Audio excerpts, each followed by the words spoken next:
Hi friends, ఈరోజు మేము evening snacks కోసం వెజ్ రోల్ ప్రిపేర్ చేసినాము. దీనికోసం 2 కప్స్ మైదా అలాగే 2 కప్స్ గోధుమ పిండి వేసుకోండి. దీంట్లోకి 2 టీ స్పూన్స్ ఆయిల్ అలాగే రుచికి తగినంత ఉప్పు వేసుకొని ఒకసారి బాగా కలిపిన తర్వాత 1 కప్ ఆఫ్ మిల్క్ వేసుకోండి. మిల్క్ అనేది ఆప్షనల్. ఇప్పుడు మనం ఒక బాండి పెట్టుకొని ఆయిల్ వేసి 1 టీ స్పూన్ క్యాష్ నట్స్ని బాగా ఫ్రై చేసుకోండి. ఇవి కొంచెం ఫ్రై అయిన తర్వాత 1 టీ స్పూన్ చిల్లీస్ వేసుకొని ఇవి కూడా బాగా ఫ్రై చేసుకోండి. నెక్స్ట్ 1 టీ స్పూన్ కారం అలాగే 1 టీ స్పూన్ చాట్ మసాలా. మీ దగ్గర చాట్ మసాలా లేకపోతే ధనియా పౌడర్ కూడా యాడ్ చేసుకోండి. అలాగే రుచికి తగినంత ఉప్పు వేసి బాగా కలుపుకోండి. తర్వాత మనం ఉడకబెట్టుకున్న బంగాళదుంపను కూడా వేసి ఒకసారి బాగా ఫ్రై చేసుకోండి.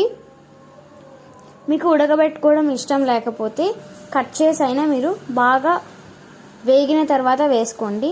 ఇప్పుడు మనం గ్లాస్లో కొంచెం కొత్తిమీర వేసుకుంటే మన స్టఫింగ్ కోసం పొటాటో రెడీ. అలాగే ఇంతకుముందు మనం కలిపి పెట్టుకున్న పిండిని రౌండ్ షేప్గా మనం ప్రిపేర్ చేసుకొని రెండు వైపులా కాల్చుకోవాలి. ఇంకొక విషయం గైస్, మేము కొత్తగా యూట్యూబ్ ఛానల్ స్టార్ట్ చేసాము. Please like, share and subscribe our channel. మీకు ఏమైనా రెసిపీస్ కావాలంటే కామెంట్ చేయండి, మేము చేసి మీకు సెండ్ చేస్తాము. అలాగే మనం తిక్కి పెట్టుకున్న చపాతీస్ని పెనం మీద వేసి ఆయిల్ వేసుకొని రెండు వైపులా కాల్చుకోవాలి. ఒకవేళ మీ దగ్గర గీ అవైలబుల్గా ఉన్నా వేసుకొని రెండు వైపులా కాల్చుకోండి. ఈ వెజ్ రోల్స్ అనేవి చాలా టేస్టీగా ఉంటాయి అన్నమాట. పిల్లలు అయితే చాలా ఇష్టంగా తింటారు, పెద్దవాళ్ళు కూడా ఇష్టంగా తింటారు. ఇలా చూడండి, ఇలా బాగా కాల్చుకున్న తర్వాత మనం వీటిని ఒక ప్లేట్లోకి వేసుకొని కెచప్ యాడ్ చేసుకోండి. ఈ కెచప్ అనేది మనం చేసుకున్న చపాతీస్ మొత్తం స్ప్రెడ్ చేసుకోండి. అప్పుడే టేస్ట్ అనేది సూపర్ ఉంటుంది.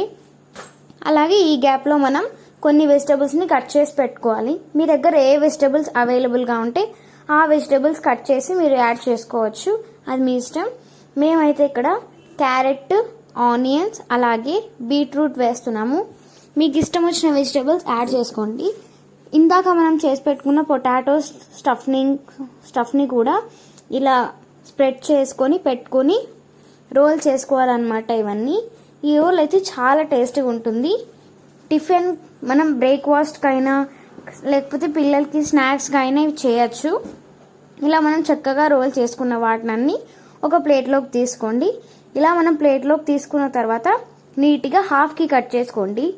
వెంటనే కట్ చేయకండి, దాని స్టఫింగ్ అంతా బయటికి వస్తుంది. కొద్దిసేపు తర్వాత కట్ చేసుకోండి.